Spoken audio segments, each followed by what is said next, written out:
સુપ્રસિદ્ધ યાત્રાધામ અંબાજીના નજીકના પાંડલિયા ગામ પાસે ફોરેસ્ટ વિભાગ પોલીસ અને સ્થાનિક પોલીસ ઉપર હુમલો કરવાની ઘટના સામે આવી છે। ત્યારે આ હુમલો આદિવાસી વિસ્તારના લોકો દ્વારા કરવામાં આવ્યો હોવાનું સામે આવ્યું છે।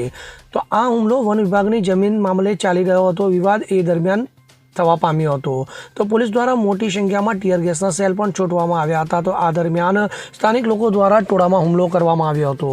આ ઘટનામાં અંબાજી પોલીસના પીઆઈને ગંભીર ઇજાઓ પહોંચી હતી, જેને લઈ તેમને સારવાર માટે બનાસકાંઠા જિલ્લાના પાલનપુર તાલુકા ખાતે રિફર કરવામાં આવ્યા હતા, જ્યારે અન્ય ઇજાગ્રસ્ત પોલીસ અને ફોરેસ્ટ સ્ટાફને અંબાજીની સિવિલ હોસ્પિટલમાં સારવાર માટે ખસેડવામાં આવ્યા હતા। અરવિંદ અગ્રવાલ સાથે CN24 ન્યૂઝ અંબાજી।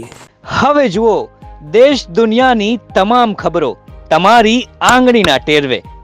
ઉઠાવો મોબાઈલ અને ગૂગલ પ્લે સ્ટોર પરથી ડાઉનલોડ કરો અમારી CN24 ન્યૂઝ મોબાઈલ એપ।